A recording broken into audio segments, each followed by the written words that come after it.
ꯁꯤꯗꯤ ꯑꯩꯈꯣꯏ ꯑꯥꯗ ꯗꯥꯎꯟꯇꯥꯎꯟꯗ ꯂꯩꯕ ꯋꯦꯁꯠꯁꯥꯏꯗꯇ ꯍꯦꯟꯅ ꯆꯥꯎꯋꯤ ꯈꯨꯆꯥꯎ ꯑꯃꯅꯤ ꯐ꯭ꯂꯣꯔ ꯀꯌꯥꯅꯣ ꯐ꯭ꯂꯣꯔ 3 ꯁꯤ ꯑꯉꯥꯡꯒꯤ ꯁꯦꯛꯁꯟꯅꯤ ꯃꯌꯥꯝ ꯁꯤꯗ ꯗꯤꯁꯀꯥꯎꯟ ꯊꯥꯔꯤꯁꯦ ꯌꯦꯡꯉꯣ 199 to 199 ꯄꯥꯝꯃꯕꯣ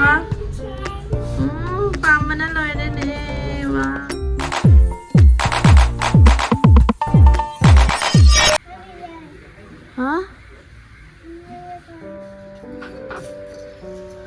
Coca kaure Coca.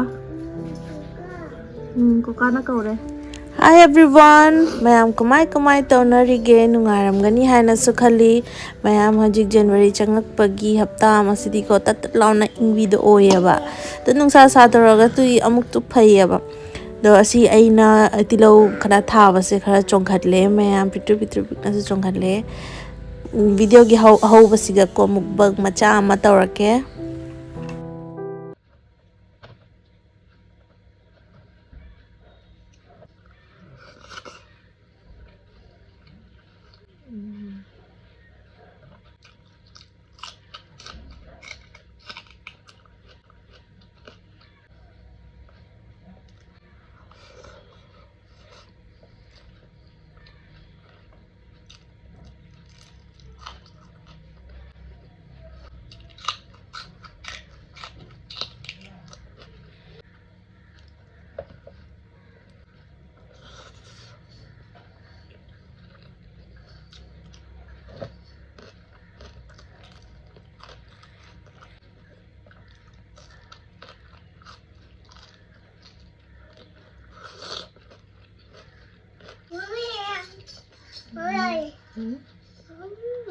Kailan?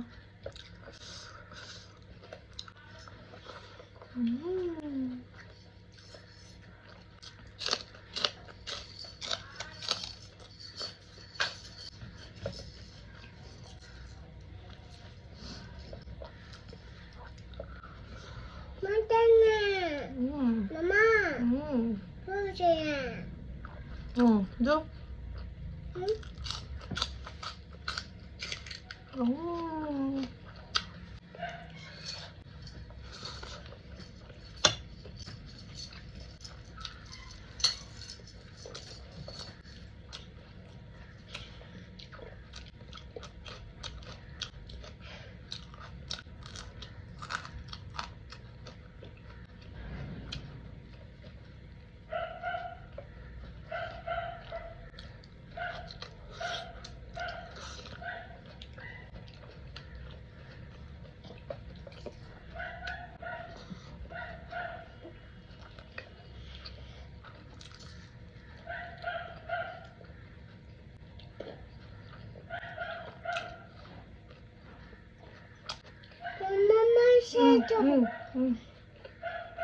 Tara.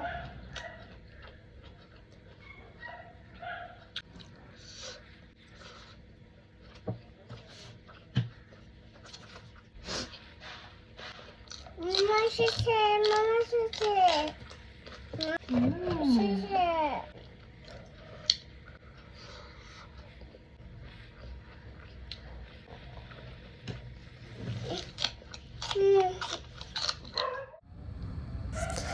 Mayam siga chakcha toklakpagi ko nungsa yaina komla chaminari ichanupi ga do inamdagi komla sidi ko kuhau chade kuhau mani aidi melaga chaning mani aba no ichanupi sina yara oyaba maso asaba se chage hairakani do angang oiribanina asaba sidi kaya pijaningdeba dana dum chamna oina dum chare desu nungsa yaina chaba sidi ko sathina hawe.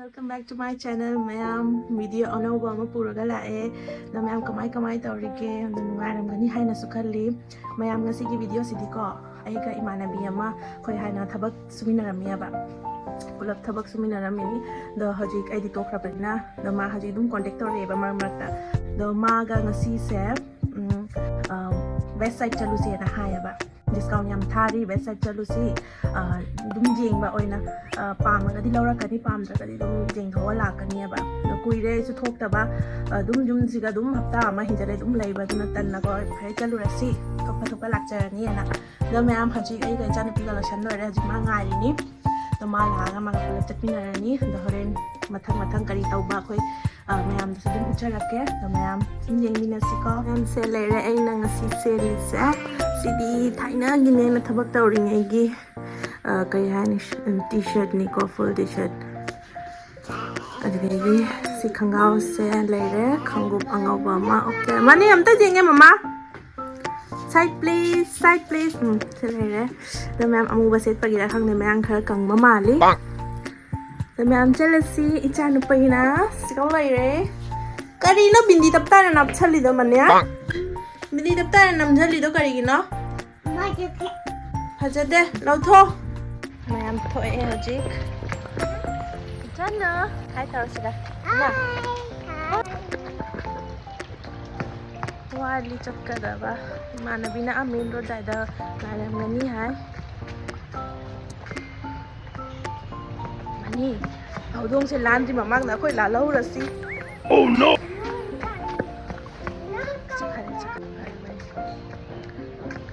Ai sẽ lần như sẽ có gì nào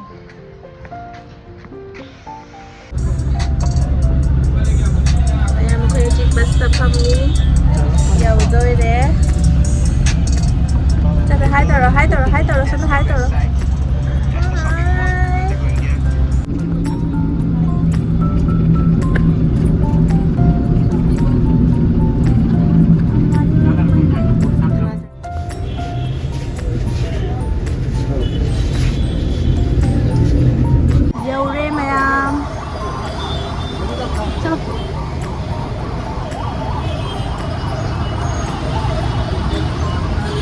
Chào xe, oh my, nó bड़ा है कुछ आप? जी दिया कोई आधा downtown दा लेबा west side ते है ना चावी कुछ चाव मनी फ्लोर क्या लो फ्लोर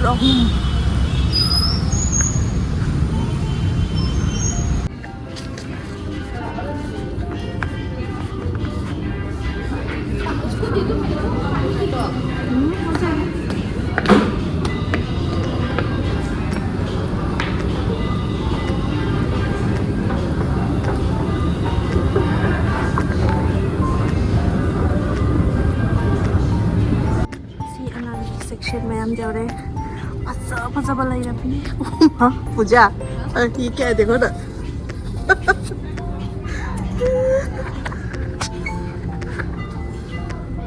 सिगसे 499 असी साइजना 299 अंगांग सिंगी सेट ता 299 ओइबा माले हम बसे 699 जो डिस्काउंट से हम थारी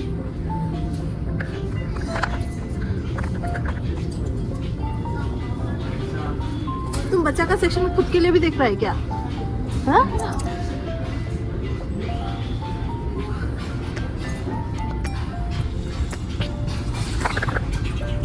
तुम घरे जानो, चलो जाओ।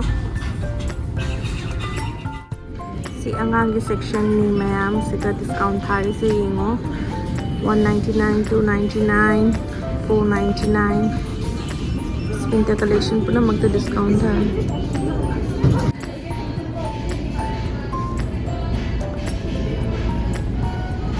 Jangan saya.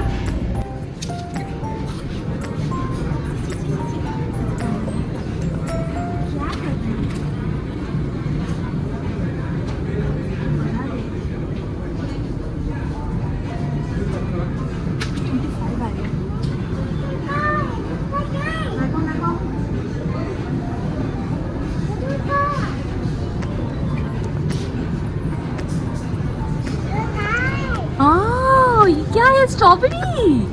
What is this?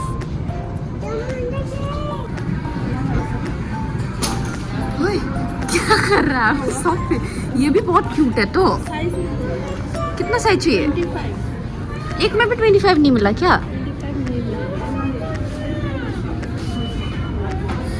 25 ये रहा 25 माने नंग सिनेमा कितना हिंद बनी वो मम्मा खाली नत्र ये ज्यादा अच्छा लग रहा है ना उससे तो ये अच्छा लग ये अच्छा लग रहा है ये ले लो चलिए फाइनल हो गया मम्मानी फजरबा पामबा पामना लोयरे ने वाह इसको बहुत अच्छा लग रहा है मुझे ये चोन मना वाह दो मैम अंगांगी सिलेक्शन अदुगेगी इमानबीगी माय ट्राई कोट तौना लाए को द हजिक मखादा कुमधरे अमोक कोय मखादा सी लेडीज की वेस्टर्न सेक्शन नि असिगना ने डिस्काउंट सु यम थारी बट वाल द हैंगर ना मथक्ता जालिबा सिंगजे लोइना फ्रेश ओइरमे अदुगेगी मखादा जालिबा सिंगजे मखादा फ्लोर द लेइबा सिंगजे लो डिस्काउंटेड नियबा अदो अपामबदना अमुक साइज यावरमदे cut size ngakta oirameba aduna launingasu ko size phangdrabanina sum jengaga sum laeba ma'am अखोइना लाइसे खरादी थेंगेबा मतमसे खरा थेंगे मोइना डिस्काउंट थाबसे था अमदि हेलेबा अदुना cut size ngakta oirameba apamada size su yaudaba adugegi pamdaba singdana size pura yauramba खंदोखा ngakta ngairameba aduna phuri kari kari laudre aidi ichanupi kita laure adugegi aidi sum jengaga laeba do atopa hajik sugi shogi footwear ki section da amuk chatkaniaba imana bidi ko madi kid section da oina laure kegi na haidi madi mayang yam kangiaba double access chayeba do na mama thakte ona mai khallaga lae do ma'am सिगा footwear के section दे सुको discount साथी ना था ले rummy 199 699 299 देगी 999 दे discount साथी ना था ले रमी ट्राई तो बसिंग दो एक यंग हलक के मैम दा